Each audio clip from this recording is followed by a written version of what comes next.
Hello everyone. So today we are going to discuss about how to design a cantilever retaining wall with surcharge. Okay. In the previous class, what we have discussed that in the cantilever retaining wall, the backfill has an angle of beta, but in this case, we will see that if there is a surcharge load over the backfill, then how to design it. Okay, and in the previous class we only look at or take care of the stability, but in this case, in this problem, we are going to check for stability as well as we are going to design the problem. Okay, so let's look into the question.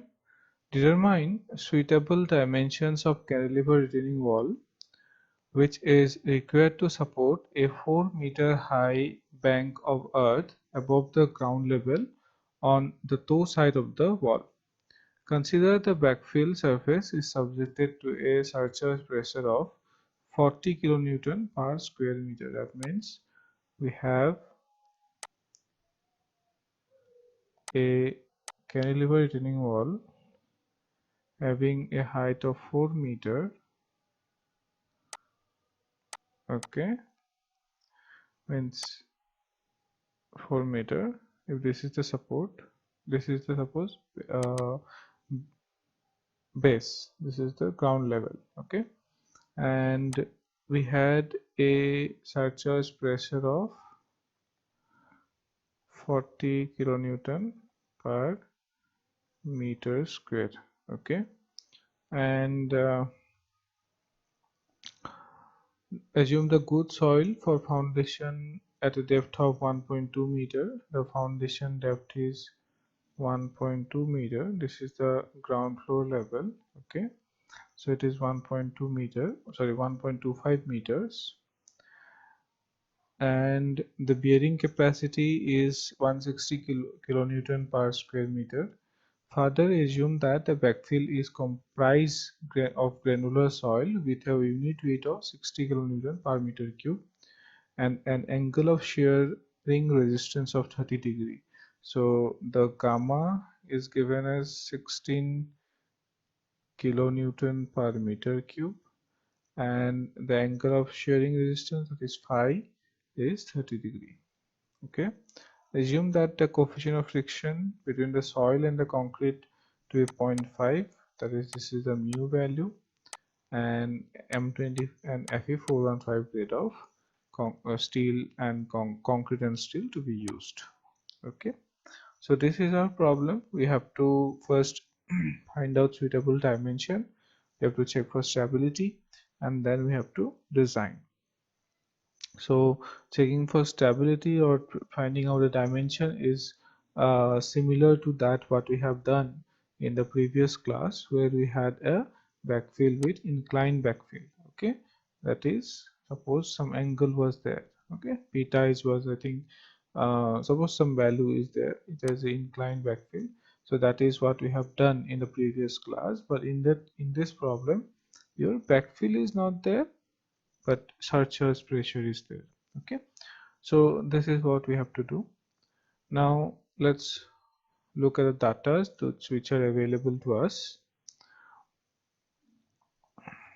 The mu is 0.5, phi is 30 degree, and height is, the actual total height is h is equal to 4 meter plus 1.25 meter. 1.25 meter is for foundation, and this is the above the ground floor level is 4 meter height of earth that the retaining wall has to support. So total is 5.25 meters.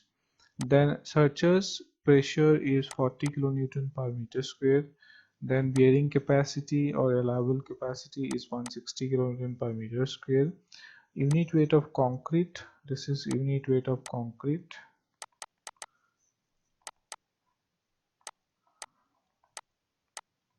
Okay, and this is unit weight of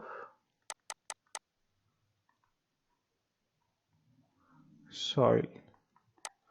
Okay, so now we have to first find out what is the Ka and Kp value, that is coefficient for active earth pressure and coefficient for passive earth pressure.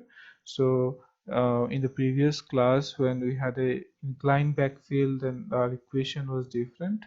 Now we have a straight, means a horizontal backfill, so our equation is simpler now, 1 minus sine phi by 1 plus sine phi, or here it is 1 plus sine phi by 1 minus sine phi. So these values are 0.33 and 0.3. This is the 0.33 is the value of coefficient of active earth pressure, and passive earth pressure is around 3.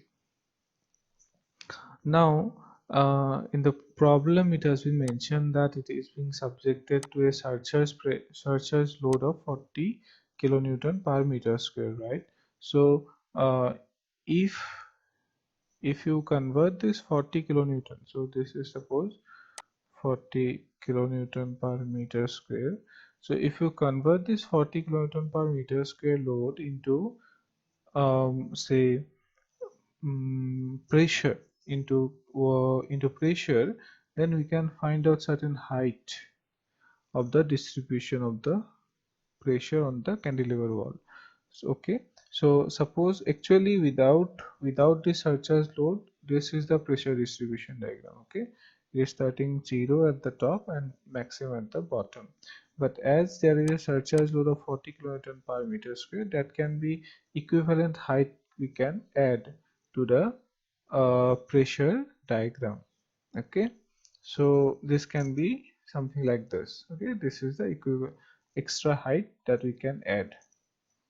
So what will be this extra height which is coming because of the surcharge loading, which is H is equal to Q surcharge divided by the unit weight of soil. Okay, because total weight is coming out to be or weight of soil is H into gamma E. Gamma is represented what? Gamma E represented unit weight of soil. So H into gamma E is equal to 40 kilonewton per meter square. So from this you can find out what is the H, that is equivalent to the load of 40 kilonewton per meter square. So it will be 40 by gamma E. Okay, so if you put the value, it's coming up to be 2.5 meters. So that means you can draw this pressure diagram with an equivalent height, which is H plus HS, which is total is 7.75. That means we have a equivalent height considering the or including the surcharge load, which is 7.75 meters from here to here. Okay, so this is the equivalent height, this is the actual height. Actual height was up to 5.25 meter. This is the actual height, and this is 7.75 is the equivalent height. Okay, then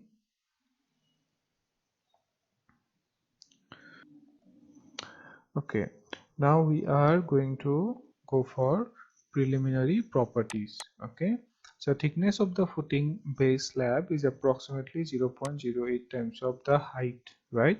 So here equivalent height we have as 7.75 meters. So if I take 0.08 times of 7.75, it is coming out to be 0.62 meter. So that we are going to assume as the thickness of the base slab. So whatever base slab we have, that base slab thickness we are going to consider as 0.62 meter. Okay, we assume a stem thickness of slightly more than that of the base slab, right? So if I going to consider for the dimension of the stem, then if I going to consider dimension of stem, it should be slightly more than the what we have provided for the base slab. So if base slab is 0.62, we can go for slightly more than that, which is 0.65 meter. Okay, so for economic purpose, the thickness of the stem can be reduced at the top, and which should not be less than 150, right? So let us go for 0.65 meters to 0.2 meter at the top. Okay, so here the thickness of the stem at the bottom is 650, which is slightly more than 620, and thickness at the of the stem at the top is we are assumed to be 200 mm. So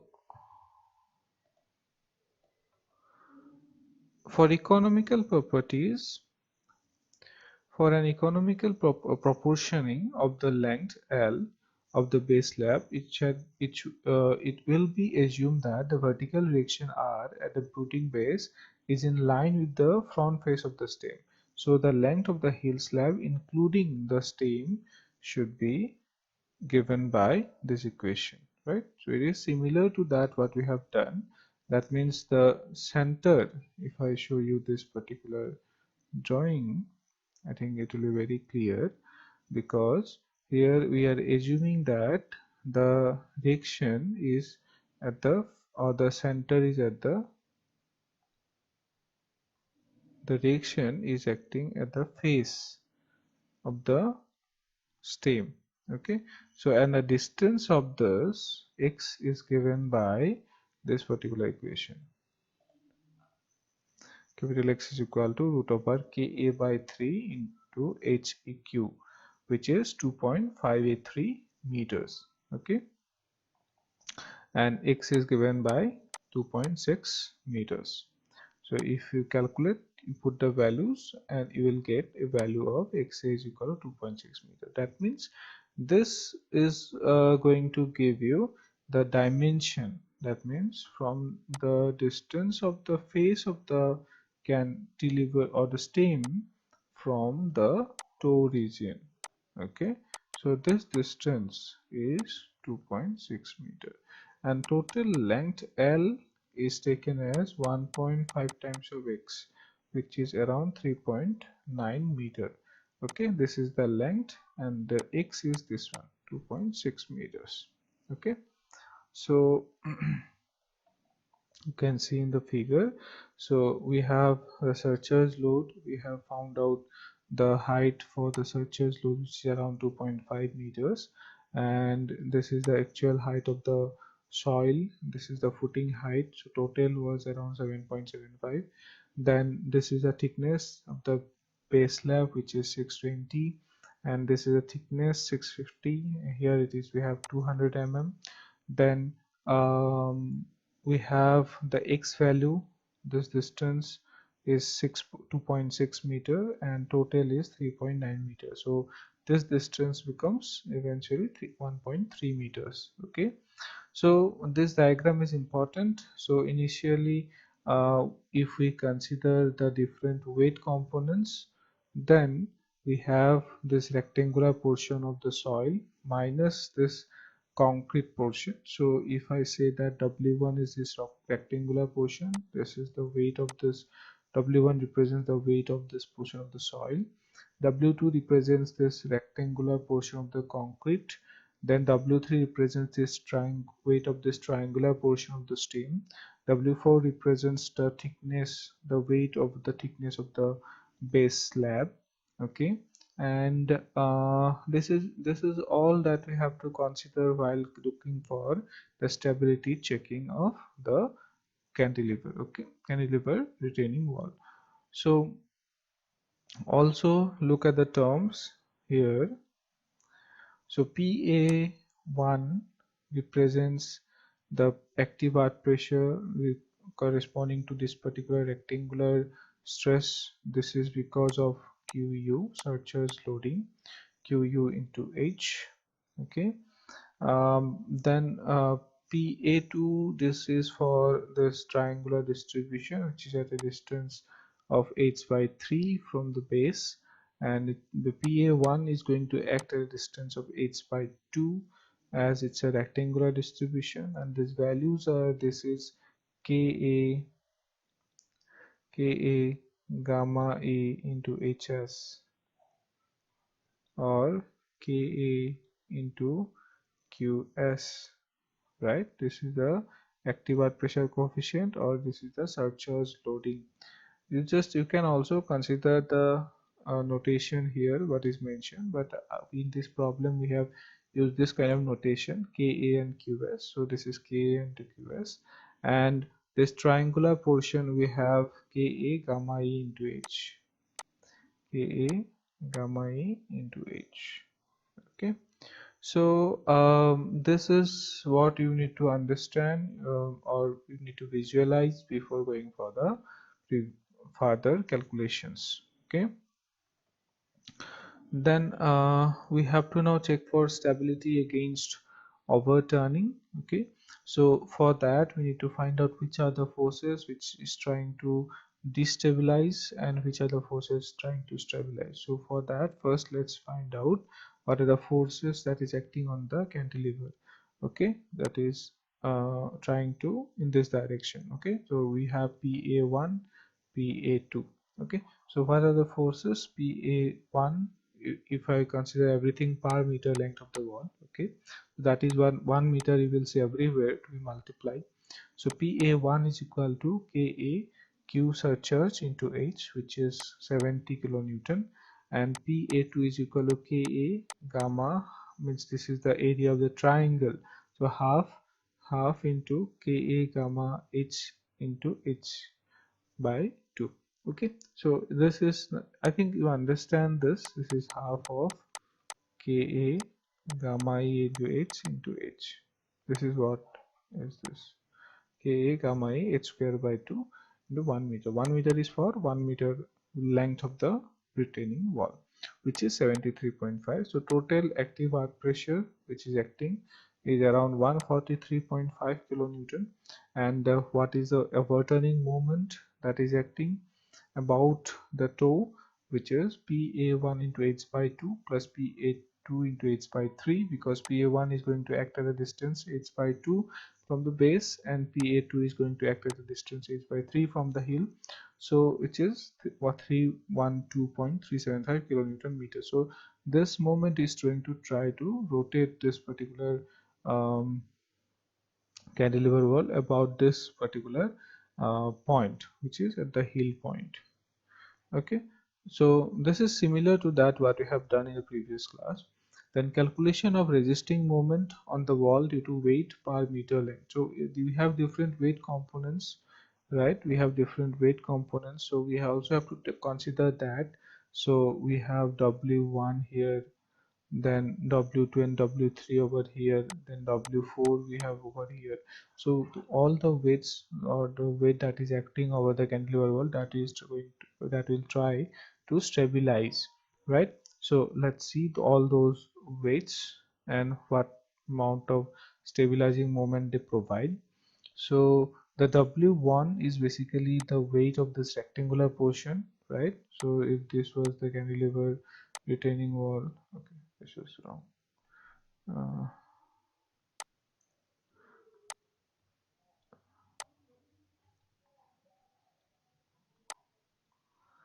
so this is W1. Assuming that everything, all the rectangular portion is there, we will calculate the, we'll subtract it when we will calculate the weight of W3. This one is W2, this one is W4. So when we calculate the W3, then we will subtract the triangular portion. But for now, we assume W1 to be this rectangular portion of the soil. So the weight of this rectangular portion is nothing but WE gamma E. Gamma is the unit weight into x minus t stem. What is x? X is this distance, right? X is from the heel to the face of the cantilever minus this thickness, top thickness. If you subtract, then you will get this distance. So this distance is x minus t stem. So this distance into the depth.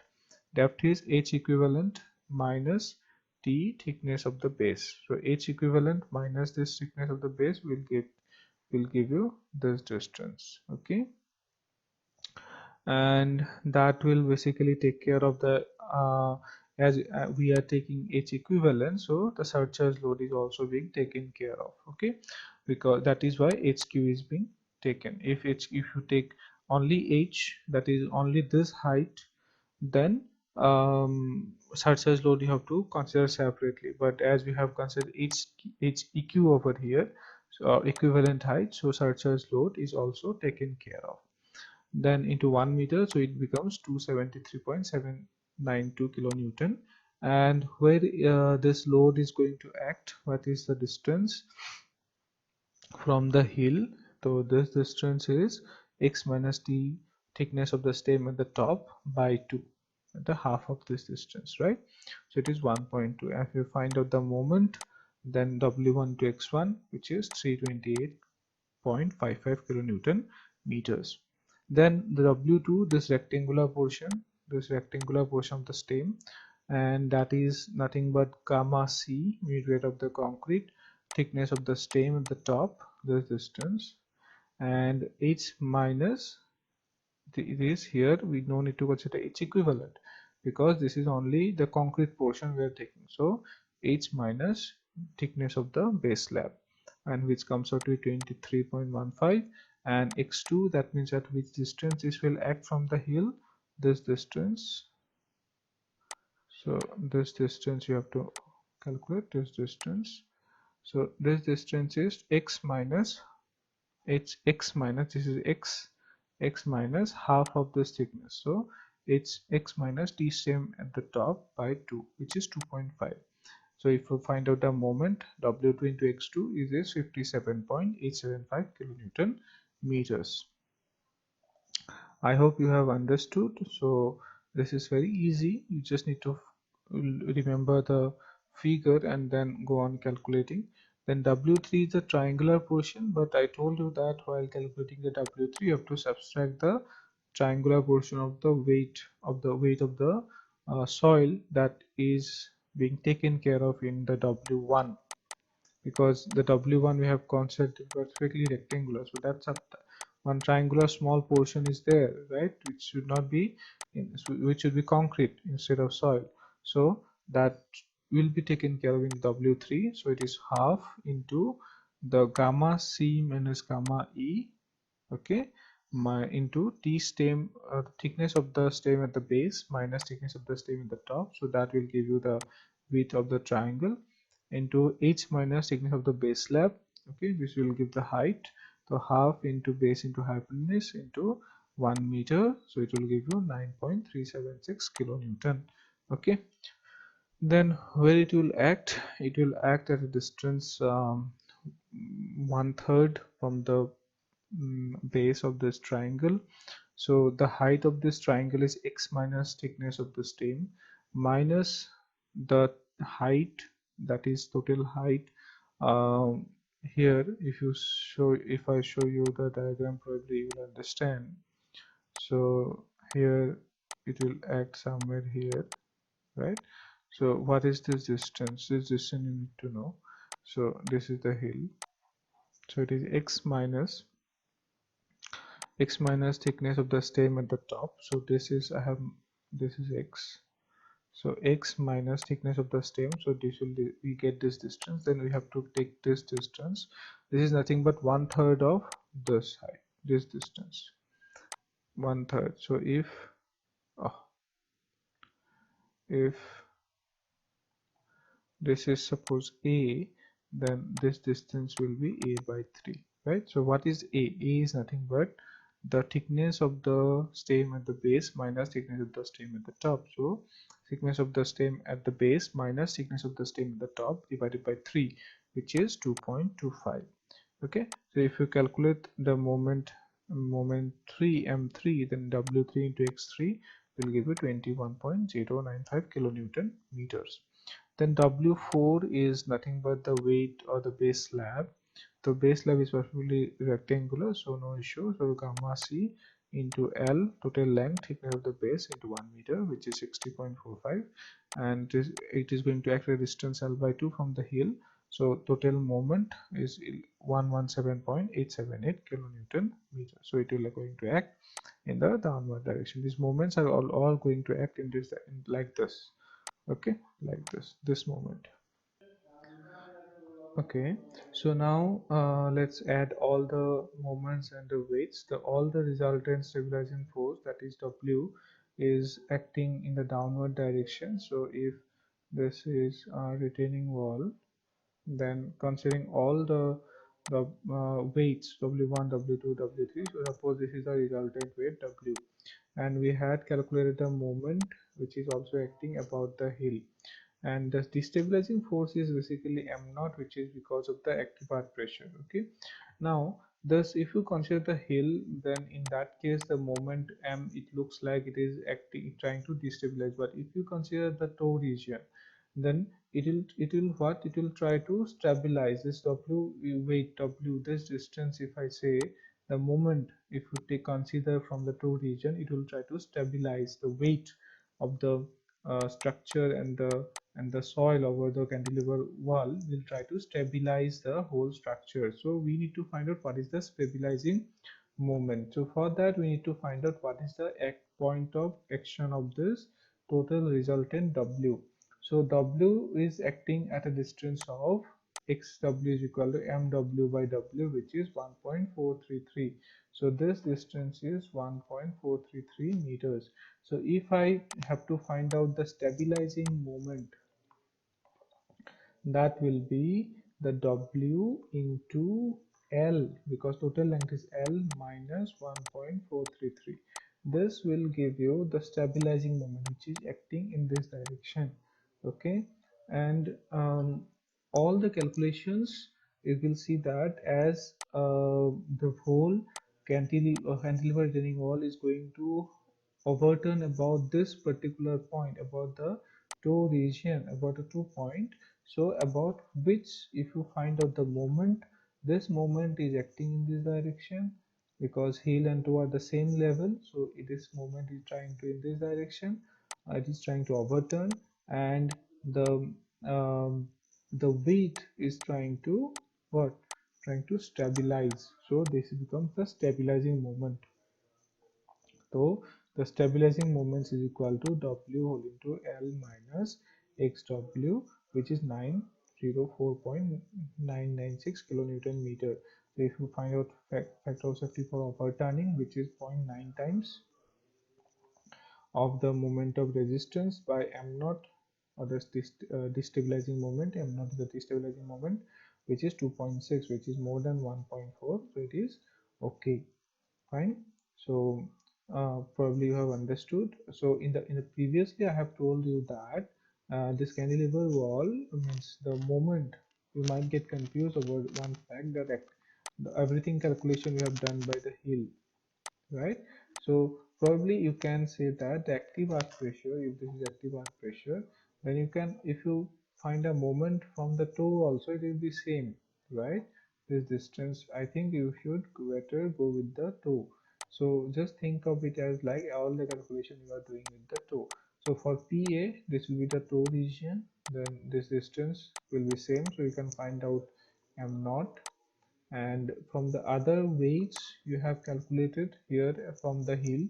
Then lastly, at last point, we just can find out what is the stabilizing moment about the toe. All the calculations should be about the toe, because toe is the hinge point for our overturning case. Okay, it will overturn about the toe region itself. So that is why all the stabilizing moment we have to calculate from the toe region.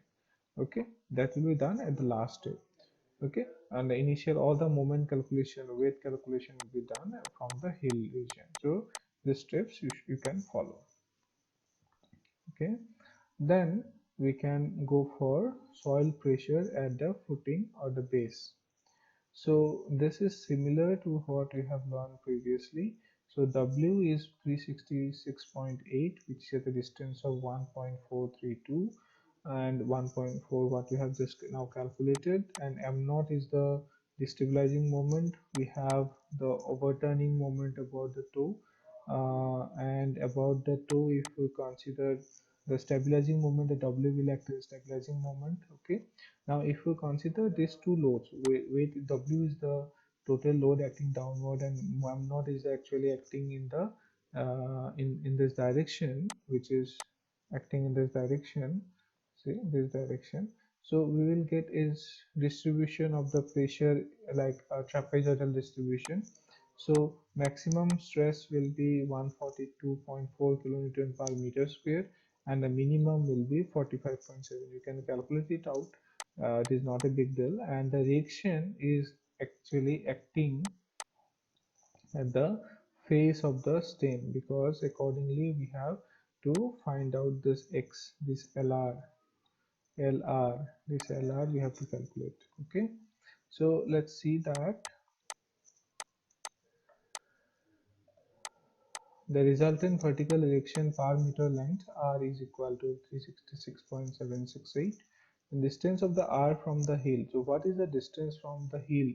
The hill is lr is equal to mw plus m naught by r, because r is the resultant of the total load w as well as the overturning earth pressure, that is pa, which is which in turn will give rise to m naught. Okay, the mw plus m naught by r, which will give you the lr. This is the distance of the friction from the hill, which is 2.284, which is not is equal to x. Okay, so don't get confused with x. The lr is just actually what is the force is acting, and x is what we assume to be, right? We assume that the reaction will act at the face of the column, so that's how we find out the x value.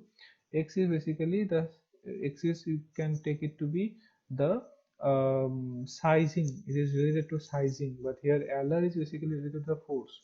So lr is equal to mw plus m naught by r, which is 2.284, and lr value is different from the initially assumed x value. Okay, don't get confused. Then eccentricity, so we have to check for whether we will be having a tension region in the footing. So E is equal to LR minus L by 2, which is 0.3334. Okay, and which is less than basically L by 6, so no tension will develop. So all the region will be purely compression, right? So this pure compression is, though it will be a trapezoidal. Okay, so all the region you can see only compression is there, tension is not there. It is less than E less than L by 6, so it is okay. So the resultant lies within the middle one third of the base, right? So, and what is the maximum stress and the minimum stress, reaction stresses from the soil? The Q max is basically R by L 1 plus 6E by L, and Q minimum is R by L 1 minus 6E by L. So these values you can calculate it out, 142.397 and 45.689. Okay, and here you can see that allowable is 160, so both the pressure for, or the reactions are less than 160, so it is okay. Then stability against sliding. So here let's see what is the sliding force that is available. That the active arc pressure is the sliding force, that is 143.5 kilonewton, and the resisting force is the friction force, so mu into r, which is 183.384, right? The vertically downward force is r, or the w, you can whatever you say, r and w are same. So mu into r, which is 183.384 kilonewton. So the factor of safety, if you see, then it is 0.9 into F by PA, which is 1.15, which is basically less than the 1.4. So we have to provide some anchorage, okay, or the shear key. So assuming the shear key to be at a distance of 1.6 meter from the space, you can just calculate it out, because this is 1.3, this is 1.3, right? This is 1.3. This is 1.3, and this thickness is 650 mm. So somewhere just before ending of the stem we can start making the our shear key.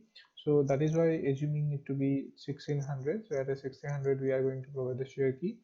So q assets, so what is the value of the shear, means reaction, soil reaction at this location? So you can find out q max minus, that is basically we are doing the interpolation here. So we'll get it at 1.2. This is basically you can see over here, I'm talking about this particular location. So suppose you have the shear key over here, you have the shear key over here. In that case, if this is, so up to from here to here it is 1600, then what is the stress at this location? What is the stress? So you just need to interpolate uh, between the stress diagram. So that is what has been done over here. So interpolation, it is coming out to be 102.722 kilonewton. Okay, Then average reaction forces at the toe side. So at the toe side, what is the average reaction force? So it is basically, if I draw it, it should be something like this, right? Here it is Q max, Q minimum. We have QS here, QSH. Here we have Q max. Here we have Q min. So what is the average reaction over here? So Q max minus QSH divided by 2 into 1.6, and average at the hill side, it is Q minimum into QSH by 2 into the distance of this distance is L minus 1.6. So here H1 is equal to 1.2 meter minus 0.3, which is 0.95 meters. So because H1 is nothing but, if this is on this side, what is the depth? It is 1.25 meters. So we neglect or just remove first 0.3 meter, okay, and rest amount whatever is there, that will be the H1 over here. So H1 is 1.25 minus 0.3, it is 0.95. So mu s is equal to 10 pi. So you put the value in this equation. This equation you have to remember. So if you put this, you will get the, assuming that fs, factor of safety, should be more than 1.4. So if I find out, if you put in the factor of safety for sliding in that equation, then this force is with the resisting force varied by the destabilizing force, that is PA, should be more than 1.4, and put the values and solve it. If you solve it, you can find out 0.44. So A should be more than 0.44. What is A? A basically is the size of the shear key. Okay, so we have to provide, we can provide a shear key of size 450 mm by 450 mm. Okay, so this is up to this part. You can see that we have the proportioning and the checking for the stability for overturning and the sliding. Then next we have to do is the design for toe slab. So the toe slab is basically this particular slab we are asking. So how to design this particular slab? If you see the first of all, you have to see the how the forces are being distributed over here. So and from the ground, if you see the reactions, so it is a trapezoidal distribution, and on the toe side we have a small amount of soil is there, and which has giving a weight of 15.5, and the back side we have the surcharge weight as well as the landfill, which is giving a weight of 129.6 kilonewton. So looking at this, you have to find out what is the effective force that is acting and how to design it. So the length of the toe slab is basically, this is a toe portion. First we will design this portion, okay, this portion we will design first, then we will going to design for the other portion. So length of the toe part is L minus X, which is 1.3 meter. Okay, this is 1.3 meter. At the toe slab, downward force is the self weight of the slab, which is gamma c into thickness of the base, which is 15.5. Okay, it's only the self weight we have, and also small amount of soil is also there, but we can neglect it for now. And the toe slab net upward stresses are, net upward stress, if I say, then you can see Q max, Q max at the toe, which is Q max, which is 142.4, minus Q2 in the slab, which is 126.897 kilonewton per meter square. That means here, because obviously the downward force is very less and upward force is very high, so resultant will be the upward force itself. And what is the maximum value? 142 minus 15.5, which will give you 126.9. This value is 126.9. And at the face of the stem we have, if you see that the face of the stem, first you have to find out what is the upward force. Upward force is Q max, means you have to interpolate for this toe length, and then minus of the downward force, which is Q toe slab, which is giving to 94.60. So this will be 94.7. Okay, so this distance, so first you have to do whatever, you have to do the interpolation here. Actual, you can see here. So we have to subtract from this distance. So uh, what is this component of the shear distribution diagram? So stress distribution diagram. So this is basically 1 1 10, and we have to do that by interpolation. So this is the equation for interpolation, and then minus of the top whatever force is acting downward. So total upward force is 1924.661 kilonewton per meter square. So there is not much of that. I think you have understood. So effective depth, assuming a 16 mm bar and 75 mm clear cover. So as it's under the soil, so we are going to assume 75 mm of clear cover, 8 mm of bar. Then total effective thickness becomes 537 mm, and then upward reaction at a distance d from the face of the column. So see here the toe is like just try to remember what we have learned while designing isolated footing. It seems like the same thing. So we have to find out the moment at the face and the shear force at a distance d, right? So at a distance d, now we have the resultant stress distribution diagram having the values of q minimum toe, which is 94 something, and here we have around 112, right? So from this distribution diagram you have to basically design this whole toe slab, and here at the distance d, what is the value that you need to find out, because then only we can find out what is the shear force over here. So this q to d, this value is coming out to be around 107.977 kilonewton per meter square. Okay, then design moment and shear force per meter length of the wall will be, if you want to find out the vu upward force, then upward force will be to find out the area of this. Okay, that will be the vu. So vu will be q toe at the distance d, that is the stress at the toe at the distance d, plus q max, this is the q max, this is the q toe d, and you have to add this 2 divided by 2. That means I'm taking the average of these two, this one and this one, and then the total length. This length is nothing but L of the toe length minus D. So into that distance will give you 143.406 kilonewton meter per meter. Okay.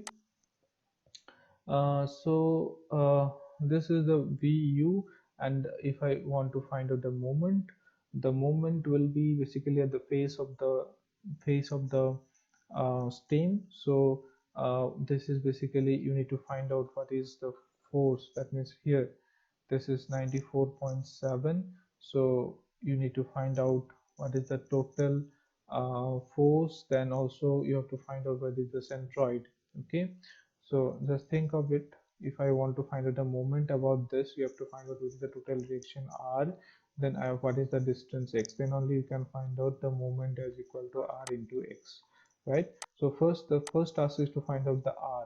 So r will be the average of 126.9 and 94.7. You have to take the average of this, then you'll get the r. And how to find out the x? You need to find out the x by taking centroid of this particular trapezoid. So if one trapezoid you have, and you want to find out, suppose this is a, this is b, and this is h, and you want to find out the center from, suppose, this distance.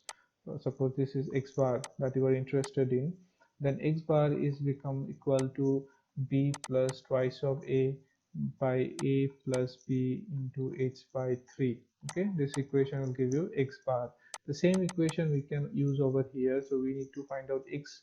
This is x for us.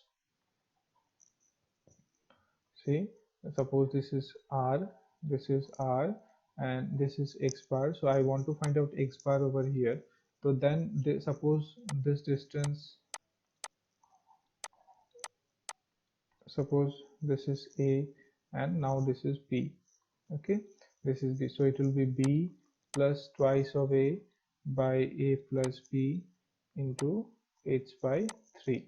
Okay, what is b over here? B is 94, a is the maximum one, that is 126.9, and h is the total distance, which is this length of the toe. Okay, so that is what we have done over here. 1.5. So also, yeah, that will be 1.5 times, because we are doing design load, we are finding out the design load. So we are trying to find the average of the stresses, then length, where you give the total R. This is the R over here, and this is the X bar over here. So Q2 minimum plus maximum, I told you that, and by minimum plus Q maximum into L2 by 3, and that will give you 147.22 kilonewton meter. Okay, this is the moment, this is the shear force, which is at the distance d, and it's at the distance of the face of the stem. Okay, then next step will be the nominal shear stresses. So considering the width b as 1000 mm, tau v will be vu by bd, which is 0.25 MPa. Then shear strength of M20 grade of concrete for suppose tau V. If I say this is the actually what is the shear stress that is acting. So what kind of percentage of steel will be required for if I have to take care of this kind of stresses. So if you look for table 19 for M20 grade of concrete, for having a shear strength of around 0.25, which is basically 0.15, because 0.15 of percentage of steel if we assume, then probably it will be able to take 0.25, because for 0.15 of percentage of steel we have a strength of 0.18, sorry, 0.28 kilo newton per mm square. Okay, so that is why it is clear from the table 19 that for 0.15% longitudinal steel, the shear strength value is around 0.28 MPa. So now we can going to provide a 0.15 percentage of longitudinal steel to take care of the shear force. Okay, now we are going to design for the moment. So if B is assumed in same 1000 mm and Fy is there, so if you put in the equation AST required, that if this is the AST required, then you can find out the spacing. So this is the spacing that we have. Then we can find out how many numbers of, or what should be the spacing if we means assuming that 16 mm bar, the spacing is 258, so let us provide 240. Then what is the provided here, what how much amount of steel is being provided? It is 0.156. Yes, percentage of steel provided 0.156%, and this is basically what we have just now assumed for the shear, right? For shear, just now we have assumed that we will going to provide 0.15%, and from the moment criteria we have to provide 0.156. So it is okay. So that means if I provide 0.156% of steel, it will take care of the moment as well as the shear force, right? Then we have also have to take care of the development length, because see, uh, we have this wall, and here something like this, right? So we'll be providing, as the reaction will be going upward, so tension at the bottom, so we'll provide the reinforcement over here. But this reinforcement should be provided with the minimum development length should be present, otherwise it might come out when there is a deflection. So this should be LD should be checked. So let's find out LD is come out to be around 752, and available length in the toe is around 1.3 meter is available. We only need only 0.75 meters. So as L toe length of the toe is more than what is required, so it is okay. Then similarly, we have to design the heel slab. I think it is exactly similar. I will not going to repeat it. So same steps we have to do. And one thing for the yeah, for the um, heel slab, one thing that is I have to mention is that it's just, if you remember that in the toe slab, the shear force is being calculated at a distance d, right? But if you see in the IS code, see the IS code, this is from figure 2 of IS 456. You can refer to this. So this will give you the idea to find out or to consider where we are going to consider our our depth, our critical section for shear. So if what happens that the end section, or if a member, because of the loading, the end section goes into compression, because see, this is a beam. If I give a loading to it,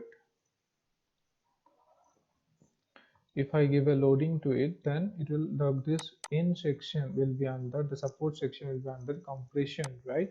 So that is why that this we have to consider the critical section at a distance d. But if the end section or the support is going to have a tension because of the loading, then at the face of the support we have to consider the critical section. Just look at this. Suppose this is a water tank.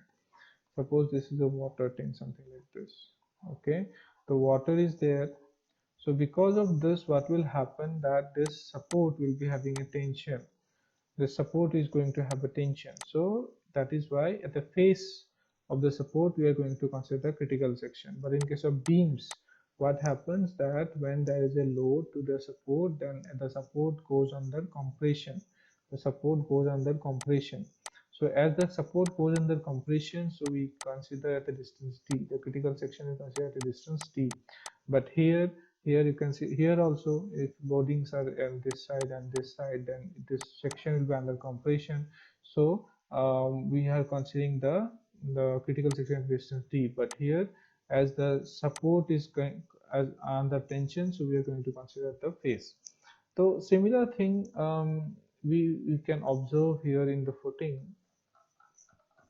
See, here this is the support, right? So this is, I can consider that this is the support. The stem is now is going to act as support. So as this is the reaction acting this, or in the toe, when we are considering the toe slab, this slab we are going to consider. Then as this is acting this in this direction, so this whole of the stem region is under compression. Okay, so that is why at a distance of d we have assumed. But if you see over here, this is the reaction. Okay, this is the basically the resultants, right? So as this is if this is a toe region you are considering, the support will be under compression. But when you are going to consider the heel region, so as this is going downward, so the reaction will be in the upward. So that means that stem region is under tension. If you consider the heel, then the stem region will be under tension. So in that case, the critical section should be considered at the face of the stem. Understood? So here you can see that also you can assume that this is acting as a tension stress, right? This is tension stress, so it will give a tension to it. So that is why the face, and this stress is, you can see it's a compression. So that is why at the distance d you have to assume. Okay, you can just think it like this. So that is why in the heel slab, if you see the VU, we have not calculated it at a distance d, but it is directly at the face. Okay, so that is why key minimum heel plus q maximum heel that we have assumed. So if you go through the PDF that I will be providing, you will be able to understand. Then all the other process of finding out the steel are similar. So development length you have to check. Okay, so after that we have to design the vertical stem. The vertical stem is basically it is going to take care of the all the force that is acting towards it. Basically the active arc pressure is it is going to take. So the height of the stem is basically h minus base of the toe slab, which is 4.63 meter. Then effective depth of the stem, if you consider, that is the thickness of the base at the stem minus 50 mm minus 10 mm. 50 mm is the clear cover, 10 mm is what we are assuming reinforcement we provided. So the D is coming out to be around 490 mm. So what is the moment? As is a cantilever action, so obviously moment you have to consider, moment will be maximum at the base. So maximum moment you can assume, you can calculate it out from this equation. So because we have a rectangular portion and we have a triangular portion, see this is the stem probably. So we have a rectangular for the surcharge, then we have a triangle for the active arc pressure PA. So for the surcharge, this is the equation, and for the active For the arc pressure, this is the equation. This is a triangular distribution, this is a rectangular distribution. We can find out the mu, and then we can find out what is the steel required, by using the finding out the steel. Moment is already available to us, so you can find the steel, and we can provide numbers of reinforcement, percentage of reinforcement. Then we have to also check for shear over here. So shear will be at the distance d from the base, so h stem minus d, which is, that is a distance of 4.04 meter. And shear means basically what is z dash is, see, this is the stem, right? So this is the height of the stem, and we are assuming that it will be acted. This is the z and this is d. Okay, so this is soil everywhere, so the force will act in this direction. So this is the critical section for shear. Okay, so we will calculate the total load that is coming to a distance of z dash. So at the distance of z dash to a distance of z dash, what is the total force? That means at this plane. So find out the VU. The shear force is basically the all the force, active earth pressure force up to the distance a dash. So you can see here, this is the rectangular portion, this is the triangular portion, and it's coming up to be 1.146 kilonewton, and tau b is basically 0.248 MPa. And then you can just refer to table 19 and find out how much percentage of steel will be required, which is 0.31. Okay, the percent of steel required is 0.11, and what is we have provided is 0.31, so it is okay. Then we have to find the distribution reinforcement, which is basically 0.12%. And if I provide 8 mm bar, the spacing required is around 64, and if I provide the reinforcement on the both the side, it becomes 100 mm on both the sides. So you can see this is a diagram. So here at different level, basically different spacing of the bars has been provided, but the most important part is the bottommost part. In bottommost part, if you design properly, the same reinforcement you can provide at the top by reducing it by certain amount. Okay, and what is distributor both the side means, I have told you that distribution reinforcement is provided both the side. In one side is basically if the spacing of the bars, if I provide the reinforcement in only one side, suppose this is the stem, and if I say that I'm going to provide the distribution reinforcement only on this side, then the spacing of the distribution reinforcement are required to be 64 mm. But if I provide a distribution reinforcement along this side also, then I can double it, because I have provided reinforcement this side and there's two layers of reinforcement are provided, so I can double it. So I can go for around 120 mm center to center spacing. So that is what I meant. So this is a distribution reinforcement, and the main reinforcements are provided. So longitudinal bars are the main reinforcement, these bars are distribution reinforcement, and the bars on the stem can be put through the shear key to take care of the development length. You have to take care of the development length for the stem also. So if you can see that it has a very large length, so it will obviously take care of the development length for the stem. And this is how the reinforcement will be provided. So it is a very long problem. I hope you have understood. Please go through the PDF that I will be providing, and if you have any doubt, and I know that I'm going a bit fast, so if you have any doubt, please let me know. And with this, I would like to conclude today's class.